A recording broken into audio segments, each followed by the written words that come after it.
ప్రతిధ్వనికి స్వాగతం. చేతిలో ఫోన్, ఫోన్లో డేటా, సోషల్ మీడియాలో ఖాతా, ఈ మూడు చాలు ప్రపంచం మొత్తం అరచేతుల్లో ఉంది అనుకుంటాం. అయితే ఈ స్వేచ్ఛ ఎంతవరకు మేలు చేస్తుందో అంతకు పదింతలు కష్టనష్టాల్ని తెస్తోంది. సామాన్యుల నుంచి ప్రజాప్రతినిధులు, ప్రభుత్వాధినేతల వరకు చిన్న పెద్ద తేడా లేదు. ఎందరో సోషల్ మీడియా బాధితులుగా మారుతున్నారు. రాజ్యాంగం ఇచ్చిన భావ ప్రకటనకి హద్దులు ఉంటాయని మరిచిపోవడంతోనే వస్తున్న చిక్కులివి. ఇదే సంగతి మరోసారి స్పష్టం చేసింది సుప్రీంకోర్టు. దేశవ్యాప్తంగా రోజుకో తలనొప్పి తెస్తోన్న వివిధ రకాల సోషల్ మీడియా పోస్టింగుల కట్టడికి మార్గదర్శకాలు అవసరమని కేంద్రానికి సూచించింది. భారతదేశంలో సామాజిక మాధ్యమాల్లో పోస్టులు శృతిమించుతున్నాయా? ఇతరుల వ్యక్తిగత స్వేచ్ఛను హరిస్తున్నాయా? భావ ప్రకటన స్వేచ్ఛ దుర్వినియోగమవుతోందా? ప్రింట్, టీవీ మీడియాలకు ఉన్నట్టే సోషల్ మీడియాకు కూడా కొన్ని నియమ నిబంధనలు రూపొందించాలా? ఇదే అంశంపై నేటి ప్రతిధ్వని చర్చలో పాల్గొంటున్న వారు professor GB Reddy garu, vice chancellor, national law university, Sai Satish garu, cyber technology నిపుణులు, Balalatha garu, CSB IAS academy. Right, ముందుగా జీబీ రెడ్డి గారు, ఒకరి భావ వ్యక్తీకరణ స్వేచ్ఛ మరొకరి హక్కును హరించకూడదు. సోషల్ మీడియా విషయంలో సుప్రీంకోర్టు చేసిన వ్యాఖ్యల నేపథ్యం, ప్రాధాన్యత ఏంటి?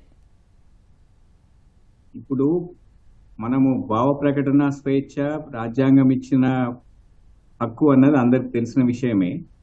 అయితే ఈ మధ్య కాలంలో ఇంతకుముందు మనం భావ ప్రకటన స్వేచ్ఛ అనగానే ఓరల్ గా మాట్లాడడము, లేకపోతే ప్రింట్ మీడియానో, కొన్ని రోజుల తర్వాత ఎలక్ట్రానిక్ మీడియానో అనేది అందరికీ అవగాహన ఉన్న విషయం. ఇప్పుడు సోషల్ మీడియా వచ్చిన తర్వాత ఇప్పుడు ఆల్మోస్ట్ ప్రతి ఇల్లు కూడా ఒక టీవీ స్టూడియో లాగానో లేకపోతే ఒక ప్రసార మాధ్యమం లాగానో తయారైంది. అది రీల్స్ చేయడం నుంచి మొదలుకొని తమ వ్యక్తిగత అభిప్రాయాలను వేరే విషయాల్లో ప్రతి విషయంలో చెప్పడం కూడా సర్వసాధారణం అయిపోయింది. దీన్ని రెండు విధాలుగా చూడొచ్చండి. ఒకటేమో మనము మన భావ ప్రకటన స్వేచ్ఛలో ఇదొక భాగము, ఇదొక రూపాంతరము అని చెప్పుకోవచ్చు. ఇది ఒక common man's media, common man's freedom అనే చెప్పుకోవచ్చు. అది ఓకే. కానీ ఇక్కడ అందరూ గుర్తుంచుకోవాల్సిన విషయం ఏంటంటే భావ ప్రకటన స్వేచ్ఛ అన్నది అబ్సల్యూట్ కాదు, అపరిమితం కాదు. రాజ్యాంగంలో ఇన్ఫాక్ట్ మనం ఆర్టికల్ 19 చూసినప్పుడు మనం మొదట్లో ఒక 6 స్వాతంత్రాలు, స్వేచ్ఛల గురించి మాట్లాడతాం. కానీ తర్వాత రెండో క్లాజ్ 2లో ఉన్న 8 గ్రౌండ్స్ ఉన్నాయి కదా, వాటి గురించి చాలా తక్కువ మంది మాట్లాడతారు. ఎందుకంటే Indian society is now almost rights based society. హక్కుల గురించి ఎక్కువ మాట్లాడతారు, బాధ్యతల గురించి తక్కువ మాట్లాడతారు. కానీ స్టేట్, రాజ్యానికి ఖచ్చితంగా ప్రత్యేక అధికారాలు ఉన్నాయి.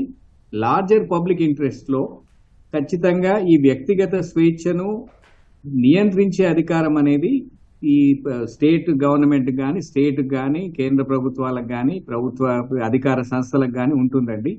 ఈ విషయంలో ఖచ్చితంగా చాలా మందికి ఇది అపరిమితమైనది కాదు అనే అవగాహన తక్కువ ఉంటుందనేది ఈ మధ్య చూస్తా ఉన్నాం.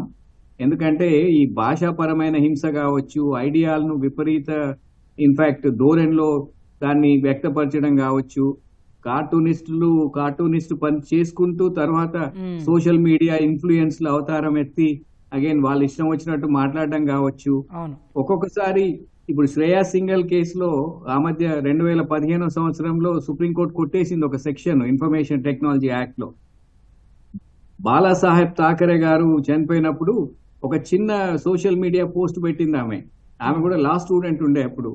ఏంటంటే ఈ బంద్ అవసరమా అని పెడితే తర్వాత షీ వాజ్ అరెస్టెడ్. తర్వాత మళ్ళీ దాన్ని ఛాలెంజ్ చేసినారు. ఆ ప్రావిజన్ కొట్టేసిన తర్వాత కూడా మొన్నటి వరకు కేసులు పెట్టడం జరిగింది. అది ఒక పార్శ్వం అయితే ఇది ఇంకొక పార్శ్వం. ప్రజాస్వామ్యంలో రెండు ఇంపార్టెంటే, మనకు హక్కు ఇంపార్టెంటే, కానీ బాధ్యతతో కలిగిన హక్కును వినియోగించుకోవడం ఇంకా ఇంపార్టెంట్.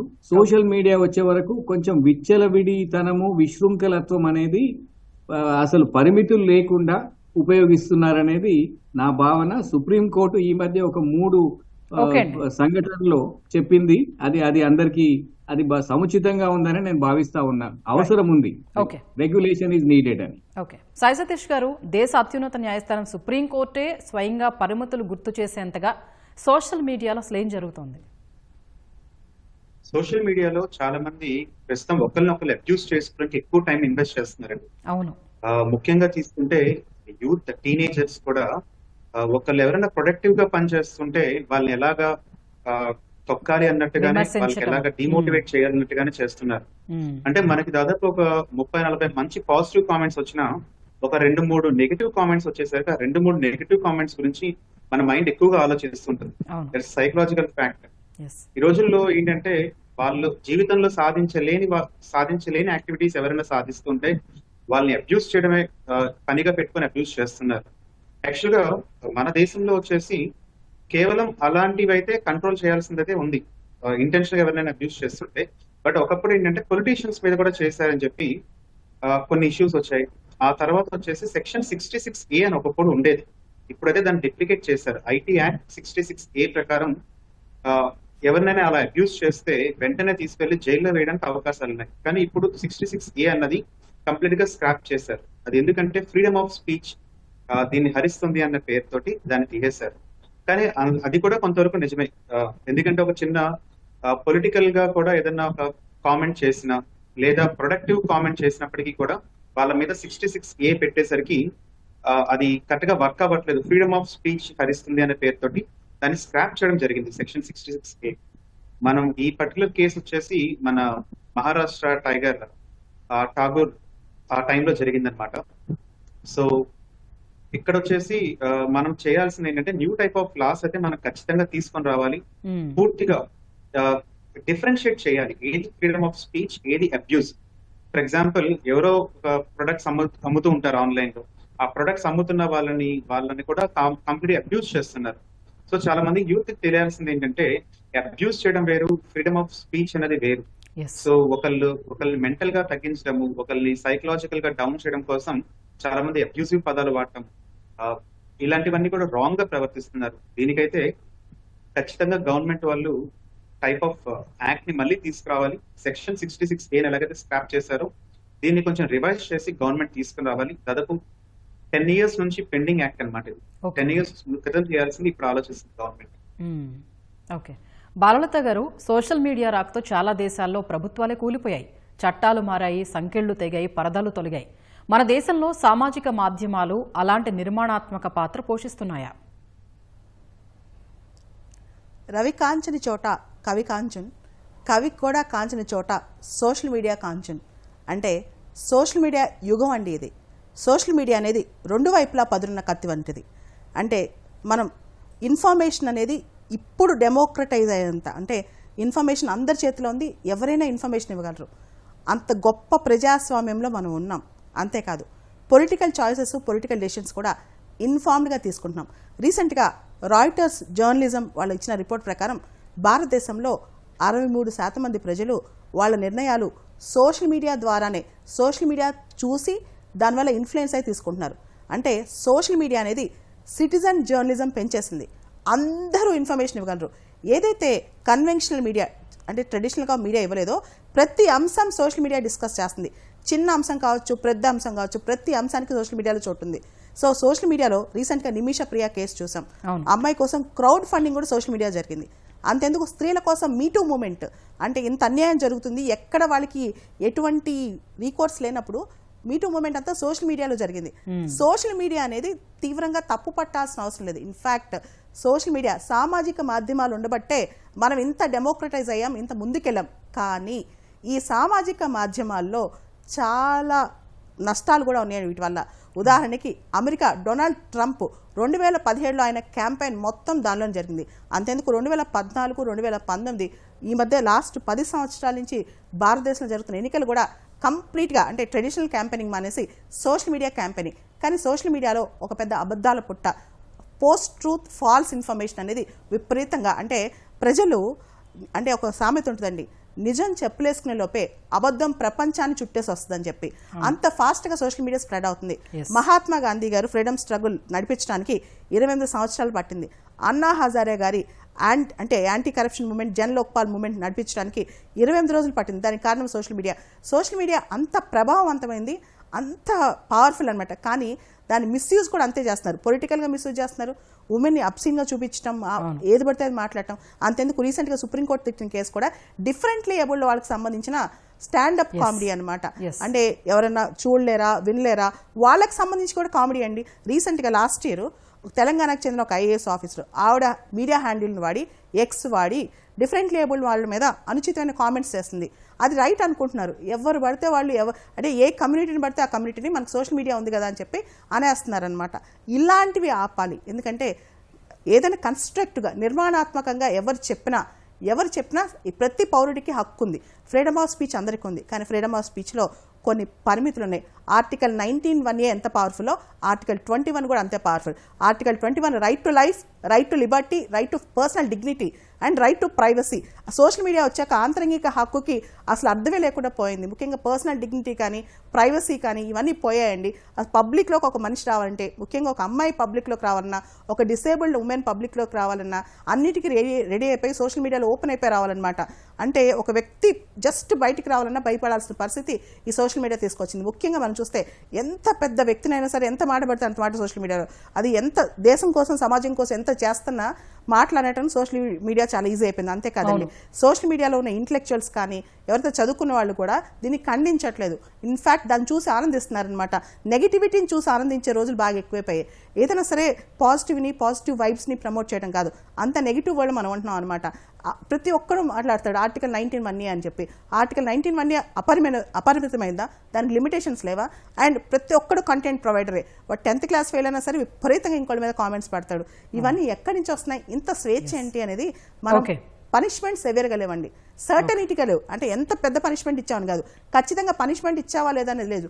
ఏ పోలీస్ స్టేషన్కి వెళ్ళినా సోషల్ మీడియా కామెంట్స్ కానీ సోషల్ మీడియా వల్గారిటీ మీద ఏ రీకోర్సు సరిగ్గా లేదు. అది మెయిన్ ప్రాబ్లం అండి. జీబీ రెడ్డి గారు, సుప్రీంకోర్టు అయితే కేంద్రానికి స్పష్టంగా మార్గదర్శకాలు అవసరమని చెప్పింది. అయితే అవి ఎలా ఉండాలి? స్వేచ్ఛకు పరిమితులకు మధ్య హద్దులను నిర్ణయించేది ఎవరు, ఎలా? ఇంతకుముందు చెప్పినట్టు మనకు స్వేచ్ఛ రాజ్యాంగం ఇచ్చిన ప్రసాదం అయితే ఈవెన్ పరిమితులు విధించే అధికారాన్ని రాజ్యానికి ఇవ్వడం జరిగిందండి. ఇప్పుడు అల్టిమేట్గా ఇప్పుడు ఆర్టికల్ 19 క్లాస్ 2 ఇంతకుముందు బాలలత గారు చెప్పారు. దాని కింద రాజ్యానికి ఒక సరైన పరిమితులు విధించే అధికారము 8 గ్రౌండ్స్ మీద ఉంది. దాంట్లో రెగ్యులేషన్స్ చేయొచ్చు. ఫర్ ఎగ్జాంపుల్ ఇప్పుడు ఇన్ఫర్మేషన్ టెక్నాలజీ యాక్ట్ 2000 ఉంది. దాంట్లో ఎప్పుడో 2011లో కొన్ని రెగ్యులేషన్ చేశారు. తర్వాత 2021లో ఈ డిజిటల్ మీడియాకు సంబంధించిన కొన్ని రెగ్యులేషన్స్ కూడా తీసుకురావడం జరిగింది. అయితే అవి అడిక్వేట్ కావు, అంత ఎఫెక్టివ్ ఉన్నాయని నేను చెప్పను. అవన్నీ ఎఫెక్టివ్గా ఉంటే సుప్రీంకోర్టు ఈ విషయంలో జోక్యం చేసుకోవాల్సిన అవసరం వచ్చేది కాదు అని నేను అనుకుంటా.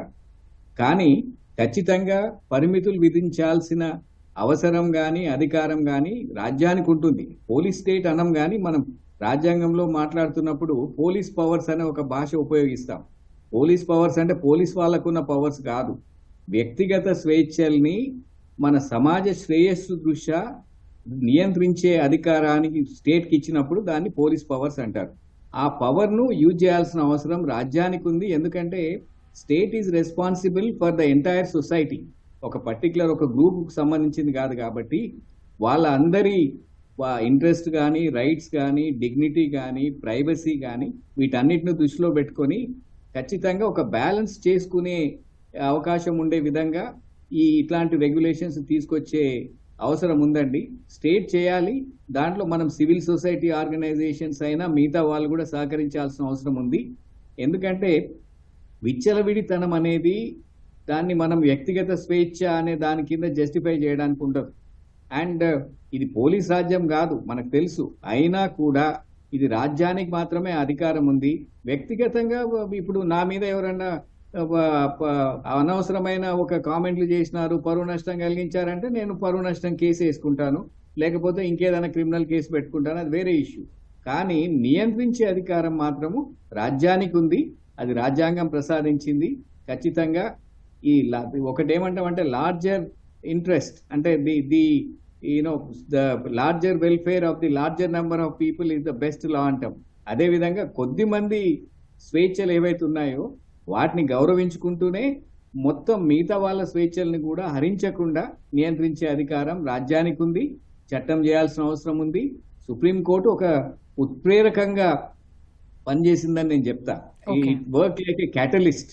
దీన్ని వీళ్ళు అందిపుచ్చుకొని ఇప్పుడు ఈ 2021లో కొన్ని మంచి గైడ్ లైన్స్ ఉన్నాయి. ఫర్ ఎగ్జాంపుల్ సోషల్ మీడియాలో 36 గంటల లోపల దాన్ని తొలగించే వెసులుబాటు ఉంది. అక్కడ చీఫ్ కంప్లైంట్స్ ఆఫీసర్ అని ఒకరిని పెట్టారు. ఆ విధంగా దాన్ని కొంచెం ఇంప్రూవ్ చేసుకుంటూ ఉంటే ఖచ్చితంగా ఇంతకుముందు బాలలత గారు చెప్పినట్టు పనిష్మెంట్ ఎంత అన్నది ఇంపార్టెంట్ కాదు. ఇట్లాంటి ఈ అనవసరమైన ఈ సంభాషణలు చేసి లేకపోతే పోస్టులు పెడితే, రెచ్చగొట్టే విధంగా వ్యాఖ్యలు చేస్తే, లేకపోతే మిగతా వాళ్ళ భావాల్ని హరించి వేసే విధంగా వాళ్ళని హర్ట్ చేసే విధంగా చేస్తే వాటిని ఖచ్చితంగా శిక్ష పడుతుందని వచ్చే విధంగా రెగ్యులేషన్ చేస్తే బాగుంటుందని నా అభిప్రాయం. ఓకే, సాయి సతీష్ గారు, మిగిలిన దేశాలతో పోల్చి చూసినప్పుడు సోషల్ మీడియా వినియోగంలో మనమే ఇలా ఉన్నామా, అన్ని చోట్ల ఇదే పరిస్థితి? అంటే ముఖ్యంగా రెచ్చగొట్టడం, అసభ్య పదజాలాల విషయంలో చాలా వరకు కంట్రీస్ రిస్ట్రిక్ట్ చేయగలుగుతున్నాయి. స్పెషల్లీ ఆస్ట్రేలియా తీసుకుంటే చిన్న పిల్లలు వాడకూడదు అని చెప్పి ఒక రకం బ్యాన్ పెట్టింది సోషల్ మీడియా మీద. 16 సంవత్సరాల లోపల వాళ్ళకి ఒక రకం బ్యాన్, అలాగే 13 సంవత్సరాల లోపల వాళ్ళకి ఒక రకం బ్యాన్. అదే సోషల్ మీడియా ఫర్ ఎగ్జాంపుల్ మన ఇండియాలో బ్యాన్ అయిన టిక్ టాక్ లాంటివి తీసుకుంటే చైనాలో ఒక రకపు ఫీడ్ ఇస్తాయి. అంటే కనిపించే వీడియోస్ అన్ని కూడా ప్రొడక్టివ్ గా, అంటే స్టూడెంట్స్ ని మోటివేట్ చేసేట్టుగా, లేకపోతే యూత్ ని మోటివేట్ చేసేట్టుగా, కొత్త కొత్త ఐడియాస్ జనరేట్ చేసేట్టుగా వాళ్ళకి అక్కడున్న ఫీడ్ ఇస్తుంది. అదే ఫీడ్ మన ఇండియాలోకి వచ్చేసరికి టైం పాస్ చేయడానికి, లేదా అబ్యూస్ చేయడానికి, లేదా ఒక టైప్ అబ్సెన్స్ క్రియేట్ చేయడానికి అదే social media for example tick talk ఎక్కువ టైం వేస్ట్ చేయడానికి ఫీడ్ ఇస్తూ ఉంటుంది అనమాట. అంటే ఒకే రకం సోషల్ మీడియా అయినప్పటికీ కూడా దేశాలను బట్టి కూడా అల్గరిథమ్స్ మారిపోతున్నాయి. సో సోషల్ మీడియా కొన్ని రకాల ఇదేంటంటే, ఒకప్పుడు అటామిక్ వార్ జరిగింది, ఆటమ్ బాంబ్స్ వేయడం జపాన్ మీద. ఇప్పుడు వేరే దేశాలు వేరే కంట్రీస్ ని న్యూట్రలైజ్ చేయాలి అంటే ఆ యూత్ పవర్ ని న్యూట్రలైజ్ చేస్తే చాలా వరకు కూడా ఆ దేశాలు చాలా వరకు డౌన్ అయిపోతాయి. అట్లా ఈ సోషల్ మీడియాలో ఇలాంటి అల్గరిథమ్స్ స్పెషల్లీ యూత్ ని న్యూట్రలైజ్ చేసే, వాళ్ళ టైం ని వేస్ట్ చేసే చాలా వరకు ఈ అల్గరిథమ్స్ స్ప్రెడ్ అవుతున్నాయి. సో దట్ ఇండియాలో కనుక యూత్ టైం వేస్ట్ చేసుకుంటుంటే, ఒక ప్రొడక్టివ్ వర్క్ చేయకుండా అన్నెసరీ థింగ్స్ మీద కాన్సన్ట్రేట్ చేస్తూ, అన్నెసరీ వాళ్ళని అబ్యూస్ చేస్తూ వాటి మీద కాన్సన్ట్రేట్ చేస్తే ఆబ్వియస్లీ జీడీపీ అన్న తగ్గుతుంది, ప్రొడక్టివిటీ తగ్గుతుంది అన్నది ఒక రకపు ప్రస్తుతం ఉన్న సోషల్ మీడియా వార్ ఒక దేశం మీద ఇంకొక దేశాలు చేసుకునేది. ఇంకొన్ని కంట్రీస్ తీసుకుంటే టిక్ టాక్ అమెరికాలో కూడా నాన్ సెన్స్ వీడియోస్ ఫీడే ఎక్కువ ఉంటుంది అనమాట. సో ఆ ఫీడ్ అల్గరిథమ్స్ ఇంటెన్షనల్ గానే క్రియేట్ చేస్తున్నాయి సోషల్ మీడియా. ఓకే, బాలలత గారు, సోషల్ మీడియా వాడే వరకు వస్తున్నారంటే వాళ్ళంతా ఎంతో కొంత చదువుకున్న వారే ఉంటారు. అలాంటి వారే ఎందుకు అంతగా దారి తప్పి హద్దుమీరి ప్రవర్తిస్తున్నారు? అంటే చదువుండి విలువలు లేని వాళ్ళు మోర్ క్లెవర్ డెవిల్ అవుతారనమాట. ఎడ్యుకేషన్ వితౌట్ క్యారెక్టర్ని బాగా ఈవిల్ క్యారెక్టర్స్ సారని దానికి మన సమాజంలో ఉన్న మెటీరియలిజం కావచ్చు, తల్లిదండ్రులు కావచ్చు, వీళ్ళందరూ కారణం. రీసెంట్గా చాలా ఎపిసోడ్స్ మనం చూసాం. రణ్వీర్ అల్లాబాడి ఎపిసోడ్ కానీ, ఈ ఫన్ మంతు ఎపిసోడ్ కానీ, తండ్రికి చిన్న కూతురికి మధ్య సంబంధాన్ని కూడా వక్రీకరించి జోక్స్ వేసుకునే సమాజం అయిపోయిందనమాట. అంటే ఎలాంటి కుటుంబ వ్యవస్థ నుంచి మనం వస్తున్నాం? మనము ఒక ఏజ్ వచ్చిన తర్వాత సెన్సేషన్, అంటే అందరిని అట్రాక్ట్ చేయడం కోసం, వ్యూస్ కోసం, మనీ కోసం, ఎక్కువ పాపులారిటీ సంపాదించడం కోసం బూతులు మాట్లాడటం. దీనివల్లే చదువుకున్న వాళ్ళు, తెలియగల వాళ్ళు, ఇంటలెక్చువల్స్ కూడా బాగా దారి తప్పుతున్నారండి. ఇక్కడ కుటుంబం యొక్క బాధ్యత కానీ, సమాజం యొక్క బాధ్యత కానీ చాలా ఉందన్నమాట. అండ్ ట్రయల్, అంటే ఏదైనా నిజం అబద్ధం తెలుసుకోనే ముందే వీళ్ళే చెప్పేస్తాను ఇది జరిగింది అది జరిగింది అని చెప్పేసి. ఇప్పుడు బోయింగ్ 787కి ఏదో రిలేషన్ చేస్తారు, అంటే అది టెక్నికల్గా పడిపోయిన దానికి ఏదో కారణం చెప్తారనమాట సోషల్ మీడియాలో. అంటే జస్ట్ ఒక థంబ్నెయిల్ పెట్టి అట్రాక్ట్ చేయడానికి అనమాట. Pseudo anonymity. ప్రతి ఒక్కళ్ళు మనుషుల్లో ఒక రకమైన శాడిజం అనేది ఉంటుందండి. అంటే 2 తలల పాములు ఉంటాయి. పర్సనల్గా డైరెక్ట్గా చేయలేనివి, ప్రత్యక్షంగా చేయలేనివి వీడియో ద్వారా, సోషల్ మీడియా పోస్టుల ద్వారా ఏడిపించడం, ఆ ఎనానిమిటీ చూపించడం. అండ్ దీంతో ప్రతి ఒక్కడు కంటెంటే. ఒక న్యూట్రిషన్ ఎక్స్పర్ట్ అంటాడు, న్యూట్రిషన్ ఏమి ఉండదు. ఇప్పుడు 10th క్లాస్ ఫెయిల్ అయిన వాళ్ళు కూడా సివిల్స్ కోచింగ్ పెడతారనమాట. అది ఏంటి, ఆన్లైన్లో. ప్రతిదీ ఎడ్యుకేషన్ అనేది ప్రతి లెవెల్లో, ఎడ్యుకేషన్ కావచ్చు, హెల్త్ కేర్ కావచ్చు, న్యూట్రిషన్ కావచ్చు. అంతెందుకంటే సెబీ వాళ్ళు రీసెంట్గా ఫిన్ఫ్లుయెన్సర్స్, అంటే ఫినాన్షియల్ ఇన్ఫ్లుయెన్సర్స్ని బ్యాన్ చేశారు.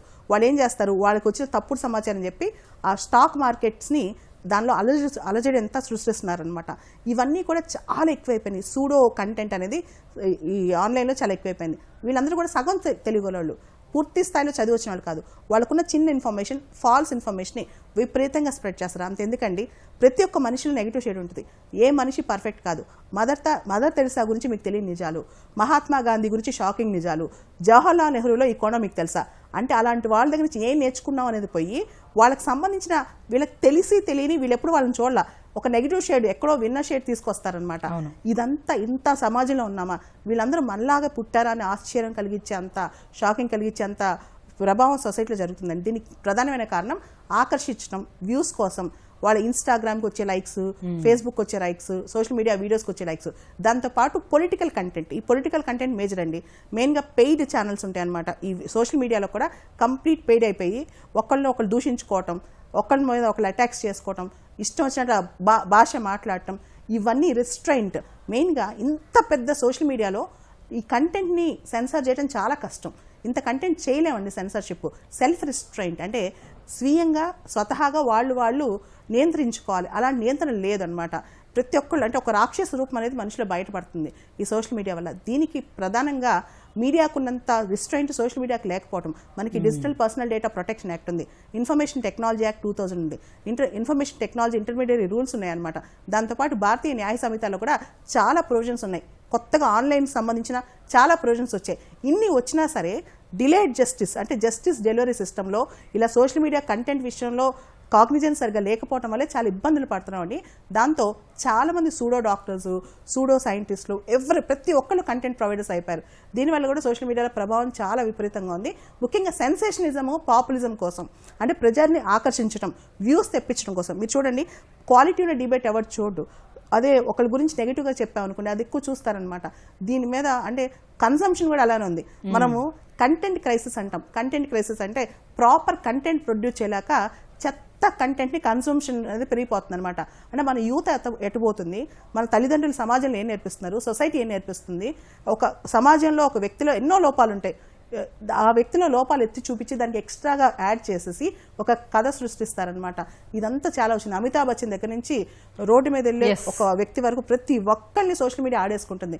ఇలాంటి యుగంలో మనం ఉన్నప్పుడు ఇది కేవలం సెన్సేషనిజం, దానిలో మనీ మేకింగ్, బ్లాక్మెయిల్ చేస్తారు. ఇంకా సోషల్ మీడియా వెపన్గా వాడి బ్లాక్మెయిల్, నువ్వు సరిగ్గా లేకపోతే నీ మీద వీడియో పెడతాం, ఇలాంటివి కూడా విపరీతంగా ఎక్కువైపోయాయి అనమాట. ముఖ్యంగా స్త్రీల మీద అయితే చాలా దారుణమైన వీడియోస్ వస్తున్నాయండి బయటికి.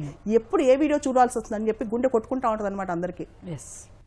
జీబీ రెడ్డి గారు, ప్రభుత్వాన్ని, ప్రజాప్రతినిధుల్ని ప్రశ్నించడం ప్రజల హక్కు, వ్యంగ్యాన్ని జోడించడం సర్వసాధారణం. ఆ మాత్రానికే కేసులు పెడతారా?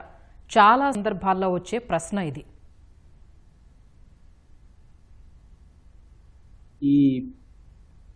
ఇప్పుడు ఒక చిన్న ఎపిసోడ్ మనం గుర్తుంచుకోవాలండి. వెనకటికి శంకర్ అని చాలా గొప్ప కార్టూనిస్ట్ ఉండేవారు. ఆయన చాలా మంది మీద కార్టూన్స్ వేశారు, రాజకీయ కార్టూన్స్, ముఖ్యంగా నెహ్రూ గారి మీద. అయితే ఆ కాలంలో నెహ్రూను కలవడానికి ఆయన భయపడతా ఉంటే నెహ్రూ గారు చెప్పారు, శంకర్ డోంట్ స్పేర్ మీ అని. అంటే వాళ్ళు ఆ వ్యంగ్యాన్ని అర్థం చేసుకున్న, లేకపోతే మెచ్యూరిటీ ఉన్న పాలిటీషియన్స్ కాబట్టి ఖచ్చితంగా దాన్ని వాళ్ళు జీర్ణించుకున్నారు. దాంట్లో ఇంకేమైనా సద్విమర్శ ఉంటే అర్థం చేసుకోగలిగారు. కానీ ప్రెసెంట్ క్రాప్ ఆఫ్ పాలిటీషియన్స్ కూడా వాళ్ళు ఇన్ఫాక్ట్ వాళ్ళ ఈ షాక్ అబ్జార్బర్స్ అనేటి అంత స్ట్రాంగ్ ఉన్నాయని నేను అనుకోను. ఒకటి. రెండోది ఏంటంటే వ్యంగ్యానికి కూడా పరిమితులు ఉంటాయండి. ఇప్పుడు అమెరికా రాజ్యాంగంలో ఒక చిన్న కేసు ఉంటుంది. అప్పుడు ఖచ్చితంగా యుక్త వయసు వచ్చిన ప్రతి ఒక్కడు ఆర్మీలో సర్వ్ చేయాలని ఒక రూల్ వచ్చినప్పుడు ఒక ఆయన ఒక స్ట్రీట్ కార్నర్ లో నిలబడి మీటింగ్ ఇస్తా ఉంటాడు. సంభాషణ ఏం చెప్తాడంటే, ఒకవేళ నన్ను బలవంతంగా సైన్యంలో చేర్చుకొని నా చేతికి రివాల్వర్ ఇస్తే నేను మొట్టమొదటిగా షూట్ చేసేది LBJ అంటాడు. అంటే లిండన్ బి జాన్సన్, అప్పటి అమెరికన్ ప్రెసిడెంట్. ఆయన తీసుకుపోయి ఆయన మీద కేసులు పెడతారు. సుప్రీంకోర్టు ఆయన వదిలేసింది. ఏంటంటే ఇది ప్యూర్ స్పీచ్, పుట్టి ఉపన్యాసం కోసం మాత్రమే చెప్పాడు, ఆయన ఉద్దేశం అది కాదు అని చెప్పి. ఇప్పుడు ఆ రోజులు పోయాయండి. సద్విమర్శ చేసినప్పుడు దాన్ని భరించాల్సిన అవసరం ప్రభుత్వాలకు ఉంది. అదేవిధంగా ఆ వ్యంగ్యానికి కూడా పరిమితులు ఉన్నాయి. అది ఒకవేళ వ్యక్తిగత వాళ్ళ యొక్క పరువు, వాళ్ళ హననానికి సంబంధించి చేసినప్పుడు ఖచ్చితంగా వాళ్ళు కూడా వ్యక్తిగత కెపాసిటీలో, ఇప్పుడు చాలా మంది పరువు నష్టం కేసులు వేస్తూ ఉంటారు, క్రిమినల్ కేసులు వేస్తూ ఉంటారు. ఈ మధ్య మనం చూసాం తెలంగాణలో ఒక జాతీయ పార్టీ రాష్ట్ర అధ్యక్షులు గారు కూడా ఒక లీగల్ నోటీస్ పంపించారు, ఎవరేదో అన్నారని చెప్పి. ఈ విధంగా విమర్శకు, వ్యంగ్యానికి, అదే విధంగా ఆ పరిమితులు దాటిన వ్యంగ్యానికి కూడా ఖచ్చితంగా మనము గుర్తించుకోవాల్సిన అవసరం ఉంది. దానికి ఒక లక్ష్మణ్ రేఖ అనేది ఉంటుంది. షేక్స్పియర్ చెప్పినట్టు my freedom stops at the tip of your nose అన్నట్టు వాళ్ళ పరువు నష్టం కలిగించే విధంగా, కుటుంబ సభ్యుల పరువు నష్టం కలిగించే విధంగా, పిల్లలు లేకపోతే సంబంధం లేని వాళ్ళకు కూడా పరువు నష్టం లేకపోతే ఇంకో వేరే విధంగా వాళ్ళ హక్కులకు భంగం కలిగించే విధంగా ఉంటే మాత్రము ఖచ్చితంగా వాటి మీద తీసుకోవచ్చు, యాక్షన్ తీసుకోవచ్చు. కానీ ప్రభుత్వాలు కాదు, వ్యక్తిగతంగా తీసుకోవాలి. ప్రభుత్వ అధికార యంత్రాంగాన్ని దుర్వినియోగం చేయడం చాలా తప్పు. ఇండివిజువల్ గా వాళ్ళకి అట్లాంటి ఏమైనా ఉన్నప్పుడు ఖచ్చితంగా సరైన చర్యలు తీసుకోవచ్చు. ఇప్పుడు భారతీయ న్యాయ సంహితాలు కూడా ఉన్నాయి. ఇప్పుడు ఫర్ ఎగ్జాంపుల్ ఒక పబ్లిక్ సర్వెంట్ ని మనము ఆయన డ్యూటీ చేయకుండా నిరోధిస్తే అదొక almost cognisable offence, in fact non bailable offence అని కూడా ఉంటుంది. అదే విధంగా ఇంకెవరో ఒక పౌరుడు వెళ్ళి నా పని చేయకపోతే నేను సూసైడ్ చేసుకుంటా అంటే ఇప్పుడు దాన్ని ఒక క్రిమినల్ చర్య కింద బిఎన్ఎస్ భారతీయ న్యాయ సంహితలో గుర్తించడం జరిగింది. ఇట్లాంటి వరకు ఓకే, కానీ ఒక లిమిట్ దాటి వ్యవహరిస్తే మాత్రము ఖచ్చితంగా అది ఆ వ్యంగ్యం దాటి అవమానం వైపు పరిగెత్తున్నప్పుడు వాళ్ళు వ్యక్తిగతమైన యాక్షన్ తీసుకోవచ్చును. గవర్నమెంట్ యంత్రాంగాన్ని యూజ్ చేసుకోవడము అన్ని విషయాల్లో సబబు కాదని నేను భావిస్తానండి. ఓకే, సాయి సతీష్ గారు, మన ప్రజలు ప్రభుత్వం విషయం కాసేపు ఉంచితే ఇవాళ మన దేశంలో చూస్తున్న సోషల్ మీడియా విచ్చలవిడితనానికి ఆయా సంస్థలకు ఎలాంటి బాధ్యత ఉండదా? బాధ్యత ఖచ్చితంగా తీసుకోవాల్సిందైతే ఉందండి. చాలా మంది సోషల్ మీడియా ఏంటంటే డబ్బులే ప్రధానంగా చూసుకుంటున్నాయి. అందుకే చాలా వరకు కంట్రీస్ కూడా వాటి మీద రెస్ట్రిక్షన్స్ పెడుతున్నాయి. ఒక 2 సంవత్సరాల క్రితం వరకు కూడా ట్విట్టర్ మీద మన భారతదేశంలో చాలా వరకు రెస్ట్రిక్షన్స్ పెట్టారు. కేవలం డబ్బులు సంపాదించడం కోసమే చాలా ఈ సోషల్ మీడియా అనేది భారతదేశానికి వస్తున్నాయి. మరి వస్తున్నప్పుడు ఆ యూత్ ని ప్రాపర్ గైడ్ చేయడం అయినా ఒక రెస్పాన్సిబిలిటీ తీసుకోవాల్సిన ఆవశ్యకత ఉంది. ప్రస్తుతానికైతే చాలా వరకు తీసుకోవడం లేదు. ఫర్ ఎగ్జాంపుల్, మనం రిపోర్ట్ చేస్తున్నప్పటికీ కూడా కొన్ని రకాల అబ్సెన్స్ రిలేటెడ్ కంటెంట్ మనం రిపోర్ట్ చేస్తున్నప్పటికీ కూడా కొంతవరకే వాళ్ళ పాలసీస్ అగైన్స్ట్ అని చెప్పి కొంతవరకే రిమూవ్ చేస్తున్నారు. ప్రతిదాన్ని కూడా రిమూవ్ చేయడం లేదు. It is not following under it is not against hour policy అని చెప్పి ఫేస్బుక్ అయినా, ఇన్స్టాగ్రామ్ అయినా, స్నాప్చాట్ అయినా కొంతవరకు ఆపేస్తున్నాయి. సో పాలసీస్ కొంతవరకు మన దేశానికి తగ్గట్టుగా మార్చడం చాలా వరకు ఉత్తమం. లేకపోతే వాళ్ళు మన దేశానికి వచ్చి వ్యాపారం చేసుకుంటున్నప్పుడు మెటా కంపెనీ అయినా లేదా ట్విట్టర్ అయినా మన దేశానికి సంబంధించిన వాల్యూస్, మన దేశానికి సంబంధించిన మారల్స్ ని ఖచ్చితంగా ఫాలో అయ్యేట్టుగా రెస్ట్రిక్షన్స్ పెట్టడంలో అయితే తప్పేమీ లేదు. At the end of the day వాళ్ళకి కావాల్సింది మనీ. ఆ మనీ అన్నది ఒక చిన్న పిల్లలకు సంబంధించిందైనా వేరే వాళ్ళ ఏడుపుల నుంచి తీసుకోవడం కన్నా, వాళ్ళ బాధల నుంచి తీసుకోవడం కన్నా ఒక ప్రొడక్టివ్ గా వర్క్ చేసి వాటి నుంచి సంపాదించుకోవడం అన్నది చేస్తే బాగుంటుంది. సో క్లియర్ గా అయితే మన దేశానికి మోరల్ రిలేటెడ్ గా కూడా చెప్పాల్సిన ఆవశ్యకత చాలా ఉందండి. ఓకే, అయితే సాయి సతీష్ గారు, ఇప్పుడు ఏఐ మిస్యూజ్ అనేది ఏ స్థాయికి చేరిందో మనం చూస్తూ ఉన్నాం. సో సోషల్ మీడియాలో చెప్పండి. ఏఐ డీప్ ఫేక్ చాలా విస్తృతంగా వెళ్ళిపోయింది. కేవలం మీ ఒక్క ఫోటో తీసుకుని మీరు లేని వాటిలో యాక్ట్ చేసినట్టుగా మూవీస్ లో కావచ్చు, వీడియోస్ లో కావచ్చు విస్తృతంగా చేస్తున్నారు. ఈ రోజు ప్లే స్టోర్ లోకి వెళ్తే కొన్ని వందల అప్లికేషన్స్ ఫ్రీ ఆఫ్ కాస్ట్ కూడా చేస్తున్నాయి. సో వాళ్ళు ఊహించుకున్న కంటెంట్ నిజ జీవితంలో జరగకపోయేసరికి అలా ఊహించుకున్న దాన్ని ఏఐలో క్రియేట్ చేసుకొని ఏఐ అవతార్స్ క్రియేట్ చేసి, రియలిస్టిక్ అవతార్స్ క్రియేట్ చేసి మరి చేస్తున్నారు. యూత్ విపరీతంగా ఈ AI consumption, especially deep fake related consumption అయితే ఎక్కువగా ఉంది. దీని మీద కూడా స్పెసిఫిక్ చట్టాలు అలాగే ఇంప్లిమెంటేషన్ కూడా ఇంపార్టెంట్. ఒకప్పుడు దాదాపు 10 ఏళ్ల నుంచి ఫేక్ ప్రొఫైల్స్ ఇవన్నీ కూడా విస్తృతంగా ఉన్నాయి. బట్ గత 2-3 సంవత్సరాల నుంచి డీప్ ఫేక్ వీడియోస్ విపరీతంగా పెరుగుతున్నాయి అనమాట. కంప్లీట్ చూసినప్పుడు కంప్లీట్ రియలిస్టిక్ గా ఉంటుంది. ఏది నిజమో ఏది అబద్ధమో కూడా తెలియట్లేదు.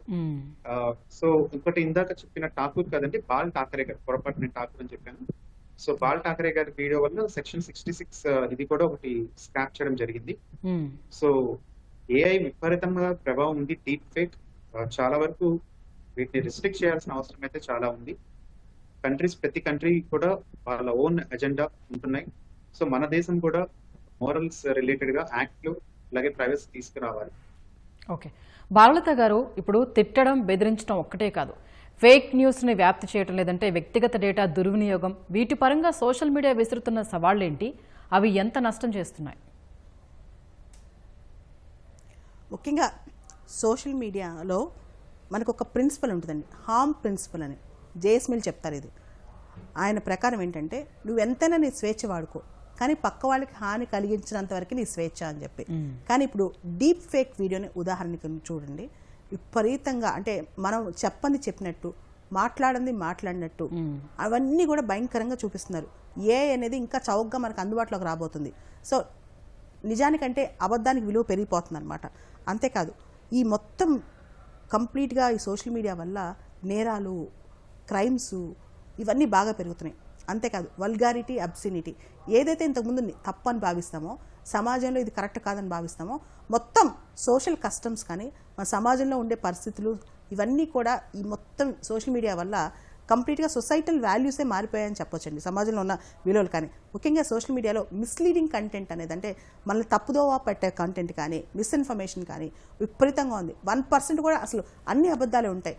ముఖ్యంగా ఆ థంబ్నెయిల్స్ అని పెడతారండి, దానిలో చూస్తే అంతగా మనల్ని మోసం చేసే థంబ్నెయిల్ అనమాట. అది ఓపెన్ చేస్తే రియల్ కంటెంట్ అనేది చాలా డిఫరెంట్గా ఉంటుంది అనమాట. అది కూడా సోషల్ మీడియాలో ఎవిడెన్స్ ఉండదు, ఏ ఎవిడెన్స్ లేకుండా ఏదైనా చెప్పేయచ్చు అనమాట. సో సోషల్ మీడియాలో ఎటువంటి ఎవిడెన్స్ లేకుండా పోస్ట్ చేస్తే అదొక క్రైమ్ అని కూడా చేయాలన్నమాట. దాంతోపాటు వ్యక్తిత్వ హననం, క్యారెక్టర్ అసాసినేషన్ అనేది విపరీతంగా పెరిగిపోయింది సోషల్ మీడియాలో.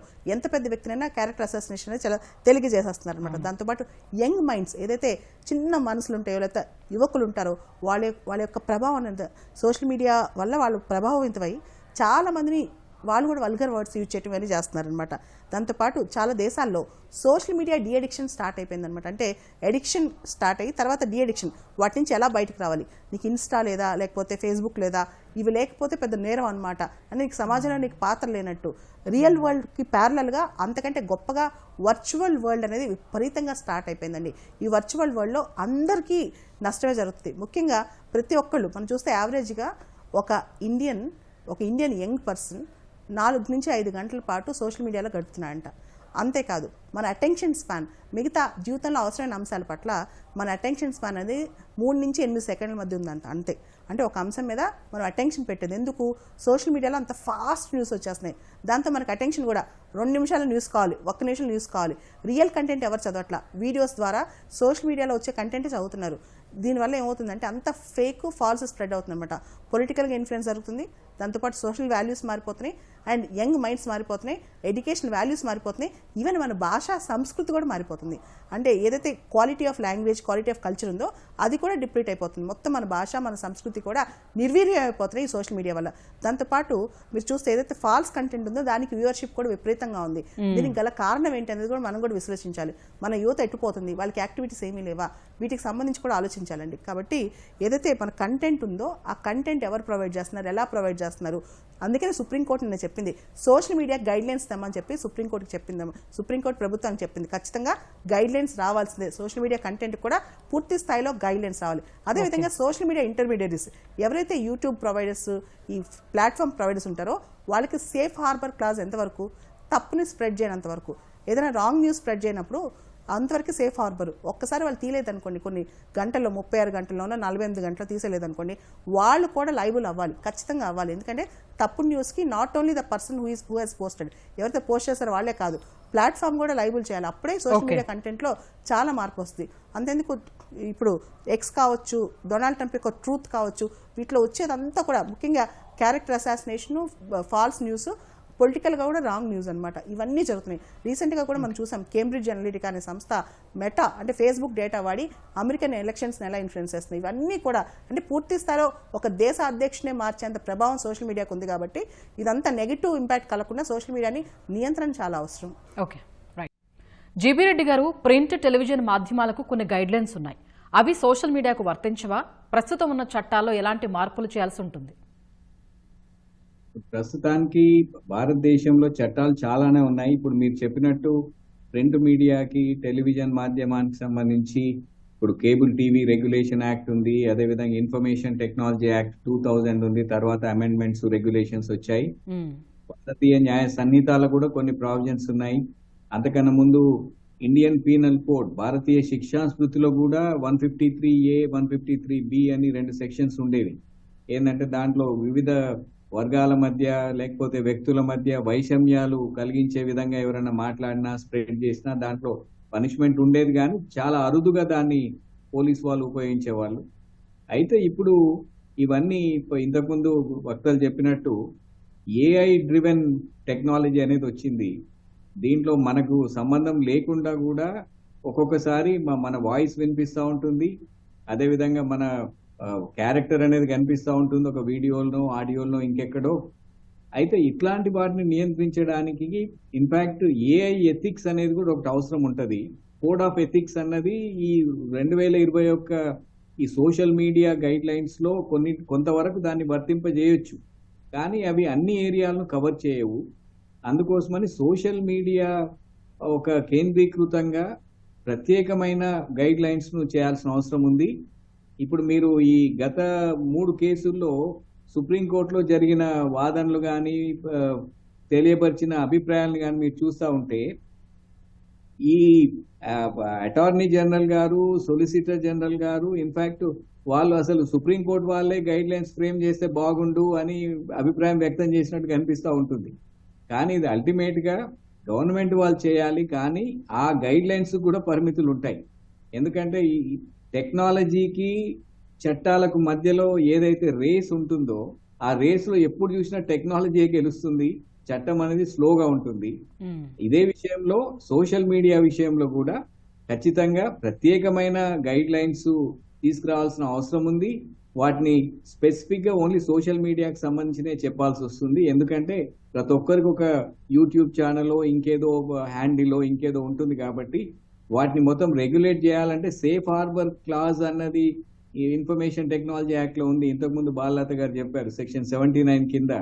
అది ప్రతిసారి ఈ ఇంటర్మీడియరీ మధ్యవర్తి సంస్థ ఏదైతుందో ఇంటర్నెట్ ప్రొవైడ్ చేసేది కానీ లేకపోతే మాధ్యమాన్ని ప్రసారం చేయడానికి ఉపయోగించేది కానీ వాటికి ప్రతిసారి ఇప్పుడు వాట్సాప్ వాళ్ళను, ఫేస్బుక్ వాళ్ళను కూడా ఢిల్లీ హైకోర్టు ముందు హాజరుపరిచేలా చేసి జడ్జిమెంట్లు ఇచ్చిన సందర్భాలు ఉన్నాయి ఇంతకు ముందు. కానీ చాలా కష్టపడాల్సి వచ్చింది. అందుకోసమని స్పష్టమైన సోషల్ మీడియాకు సెంట్రిక్ ఉన్న రెగ్యులేషన్స్ ను ఈ చట్టాల కింద దేని కింద అయినా, ఇన్ఫర్మేషన్ టెక్నాలజీ యాక్ట్ కింద అయినా లేకపోతే ఇంకేదైనా ప్రత్యేకమైన చట్టం తీసుకొచ్చినా కూడా ఆ ఆవశ్యకత చాలా ఉందని నేను భావిస్తా ఉన్నా. కానీ మన భారతదేశంలో ఒక ప్రాబ్లం ఏంటంటే చట్టం వచ్చిందంటే సమస్యకు పరిష్కారం వచ్చిందని సంతోషపడే అల్ప సంతోషులు చాలా మంది ఉంటారు. we always believe in legal salvation. India believes in legal. అది కరెక్ట్ కాదు.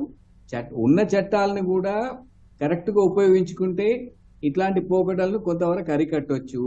లేదంటే సమర్థంగా కొత్త చట్టాలను తీసుకొచ్చినా కూడా వాటిని ప్రాపర్ గా ఉపయోగించుకుంటే అప్పుడు ఈ ప్రజల హక్కులకు భంగం కలగకుండా, వాళ్ళ స్వేచ్ఛ, వాక్ స్వేచ్ఛ వీటికి భంగం కలిగించకుండా ఒకవైపు, అదే విధంగా మిగతా వాళ్ళ హక్కుల్ని కూడా పరిరక్షించే విధంగా ఇంకోవైపు బ్యాలెన్స్ చేసుకుంటుంటే బాగుంటుంది. ఆ చట్టాలు అవసరం ఉందని నేను భావిస్తాను. ఓకే, సాయి సతీష్ గారు, ఇప్పుడు యూట్యూబ్, ఇన్స్టాగ్రామ్, ఫేస్బుక్ వంటి వాటిలో బాగా ఫాలోయింగ్ ఉన్న అకౌంట్ల నుంచి అభ్యంతరకరమైన పోస్ట్ వచ్చినప్పుడు మనం ఏదైనా ఫిర్యాదు చేస్తే దాన్ని చాలా తేలిగ్గా తీర్చి పారేస్తున్నాయి తప్ప ఆ సంస్థలు సీరియస్గా తీసుకోవట్లేదు. దానికి కారణం అలా వచ్చిన ప్రతి ఫిర్యాదు పైన యాక్షన్ తీసుకుంటే తమ బిజినెస్ దెబ్బతింటుందనే భయమే కారణమా? ముఖ్యంగా బిజినెస్ దెబ్బతింటుందనే భయం, అలాగే మోర్ నెంబర్ ఆఫ్ పీపుల్ ని రిక్రూట్ చేసుకోవాలి, లేదా ఆ పర్టికులర్ ఇవాల్యుయేషన్ అది ఏఐ కప్ చెప్పారు. ఈ రోజు ప్రతి ఒక్క కంపెనీ కూడా, స్పెషల్లీ మెటా కంపెనీ వాళ్ళ దగ్గర లామా అనే ఒక మంచి పవర్ఫుల్ ఏఐ మోడల్ ఉంది. సో ఇలా వచ్చిన ఫిర్యాదు ఆటోమేటిక్ గా ఏఐ మోడల్ ఇవాల్యుయేట్ చేసి అది నిజమా కాదా, ఒకవేళ నిజమైతే రిమూవ్ చేసేయడం, ఒకవేళ నిజం కాకపోతే మళ్ళీ హ్యూమన్ ఇవాల్యుయేషన్ పంపించడం, ఇలాంటివి అయితే ఖచ్చితంగా చేయాలి. అలా చేస్తే కొంతవరకు అన్నెసరీ కంటెంట్ అన్నది, యూజ్లెస్ కంటెంట్ అన్నది సోషల్ మీడియా నుంచి వెళ్ళిపోతుంది. ముఖ్యంగా ఇలా తీసేస్తే కొంతవరకు సెన్సేషన్ అనేది పోవడం తోటి జనాలు చూడరు. దానివల్ల వాళ్ళకి ఎక్కువ రిటెన్షన్ స్పాన్ అనేది తగ్గుతుంది ఆ పర్టికులర్ అప్లికేషన్ మీద. సో వాళ్ళకి ఆబ్వియస్లీ ఏదైతే నెంబర్ 1 అప్లికేషన్స్ ఉంటాయో వాళ్ళకి ఎక్కువ అడ్వర్టైజ్ చేస్తుంటారు. సో వాళ్ళ ఇంటర్నల్ గా కూడా ఎక్కువ టైం ఇన్వెస్ట్ చేస్తున్నారు కాబట్టి వాళ్ళ అప్లికేషన్ ఎక్కువ టైం యూజర్స్ రిటెన్షన్ ఉంటున్నారు కాబట్టి వాళ్ళ నెంబర్ 1 అవ్వడం కోసం కొన్నిసార్లు చెయ్యరు, కొన్నిసార్లు డిలే చేస్తూ ఉంటారు. సో ముఖ్యంగా ఏంటంటే కేటగిరీస్ మనం రిపోర్ట్ చేసేటప్పుడు ఆ పోస్ట్ కానీ ఆ పర్టికులర్ ఇమేజ్ కానీ కేటగిరీస్ ఉంటాయి. ఆ కేటగిరీస్ మనం ప్రాపర్ గా సెలెక్ట్ చేసుకుంటే కొన్ని రకాల కేటగిరీస్ లైక్ సూసైడ్ కానీ, అబ్యూస్ కానీ, ఇలాంటి కేటగిరీస్ కరెక్ట్ గా 1 hour లో ఆటోమేటిక్ గా రిపోర్ట్ చేసేయాలి, ఆటోమేటిక్ గా డిలీట్ అయిపోవాలి. ఫస్ట్ ఏఐ ద్వారా ఇవాల్యుయేట్ చేయడం, ఒకవేళ అది కాకపోతే నెక్స్ట్ హ్యూమన్ ఇవాల్యుయేషన్ సిస్టమ్ కూడా చాలా వరకు కంపెనీస్ అడాప్ట్ చేసుకోవాలి. ఆల్రెడీ కొన్ని అడాప్ట్ చేసుకున్నాయి, ఇంకా అది విపరీతంగా వెళ్ళాలి. అంతకన్నా ముఖ్యం ఏంటంటే స్వయంగా వాళ్ళు ఎవరికి వాళ్ళు నియంత్రించుకోవాలి అన్నెసరీ కంటెంట్ అంతా కూడా. థింక్ మంత్ర అని చెప్పి ప్రతి ఒక్కళ్ళు కూడా think before they do anything. THINK అంటే టీ అంటే ట్రూవా కాదా చెక్ చేసుకోవాలి. ఏదైనా ఒక విషయం షేర్ చేస్తున్నప్పుడు వాట్సాప్ లో అయినా ఇన్స్టాగ్రామ్ లో అయినా చాలా వరకు సోది చెప్తుంటారు, అన్నెసరీ కంటెంట్ అంతా చెప్తుంటారు. సో ట్రూవా కాదా చెక్ చేసుకోవడం. H ఫర్ హెల్ప్ఫుల్ మెసేజ్ అయితే షేర్ చేయడం. I అంటే ఇన్స్పైరింగ్ మెసేజ్ అయితే షేర్ చేయడం. N అంటే నెససరీయా, అసలు షేర్ చేయడానికి ముందు నెససరీయా ఆలోచించడం. K అంటే కైండ్ మెసేజ్ అయితేనే షేర్ చేయడం. ఇలా ప్రతి ఒక్కళ్ళు కూడా స్వనియంత్రణ వాళ్ళు చేసుకుంటేనే కొంతవరకు సోషల్ మీడియాని మంచిగా ఉపయోగించగలుగుతాం. ఈరోజు సోషల్ మీడియా తోటి మనం ప్రొడక్టివిటీ దాదాపు 100 రెట్లు పెంచుకోవచ్చు. ఈరోజు ChatGPT లాంటి AI మోడల్స్ ఎంతవరకు మనకి ప్రొడక్టివిటీ పెంచుతున్నాయో, సోషల్ మీడియా ద్వారా కమ్యూనికేషన్ నెట్వర్కింగ్ కూడా ఇంకా 100 రెట్లు పెంచుకోవచ్చు. ఒక దాంతో నాలెడ్జ్, ఇంకొక దాంతో నెట్వర్క్ అండ్ కమ్యూనికేషన్ పెంచుకోవడానికి ఉపయోగపడుతుంది. ఇలాంటి ఉపయోగిస్తే చాలా వరకు దేశం చాలా ఫాస్ట్ గా అభివృద్ధి చెందుతుంది. మన దేశంలో చాలా వరకు అతి తక్కువ డబ్బులకి మంచి హై బ్యాండ్విడ్త్ మనం కొనుక్కుంటున్నాం. సో యూత్ ప్రాపర్ గా ఉపయోగించుకుంటే అద్భుతాలు క్రియేట్ చేయొచ్చు. ఓకే, బాలలత గారు, మనది గొప్ప ప్రజాస్వామ్య దేశం కావచ్చు. ఇప్పుడు పొలిటీషియన్స్, సినీ సెలబ్రిటీస్ అంటే చాలా మందికి చిన్నచూపు ఉండొచ్చు. అంత మాత్రాన వాళ్ళ ఫేక్ ఫోటోలు, వీడియోలు సృష్టించి వారిని, వారి కుటుంబాల్ని తలెత్తుకోలేని మాటలు రాయటం అన్యాయం కాదా? ఇక్కడ బాధితులు అవుతున్న వారికి ఎలాంటి రక్షణ లేదా? అసలు మీడియాకి సంబంధించి ఒక పదం ఉంది, గోబెల్స్ పబ్లిసిటీ అని. అంటే ప్రతి ఒక్కళ్ళు వాళ్ళ మీడియా ఛానల్ పెట్టుకుని ఆ రాజకీయాన్ని ముందుకు తీసుకెళ్తున్నారనమాట. ఇప్పుడు ఏమైపోయింది, మీడియా ఛానల్స్ పక్కన పెట్టేసి సోషల్ మీడియా ఛానల్స్, ప్రతి ఒక్క రాజకీయ పార్టీకి ఒక సోషల్ మీడియా ఛానల్ ఉంటుంది. వాళ్ళు ఇతరులను తిట్టడం ఒకటి కాదు, 100 సోషల్ మీడియా పోస్టులు. అసలు ఇదంతా ఎవరు క్రియేట్ చేశారు? రాజకీయ నాయకులే ఇంత గోలా క్రియేట్ చేసింది. 50% సోషల్ మీడియా పాడవటానికి కారణం భారతదేశంలో పాలిటిక్స్, పొలిటీషియన్స్. ఇది మనం ఒప్పుకోవాలి. రెండోది, ఈ వ్యక్తిత్వ హననం కానీ డిఫమేషన్, ఏదైతే డిఫమేషన్ ఉందో, పరువు నష్టం ఉందో, దానిలో 2 రకాలు. ఒకటి స్లాండర్, రెండోది లిబెల్. స్లాండర్ అంటే ఏదైతే మౌఖికంగా ఓరల్గా మాట్లాడతామో అది కొంతమందికి రీచ్ అవుద్ది. లిబెల్ అంటే ప్రింటెడ్ ఆర్ పబ్లిష్డ్ ఫామ్. అంటే ఏంటి, ఒక యూట్యూబ్ వీడియోనో, ఒక ఇన్స్టాగ్రామ్ పోస్టో, ఇవి ఎంత దూరం వెళ్తాయో. సోషల్ మీడియా మీద ఎందుకు ఇంత భయపడుతున్నాం?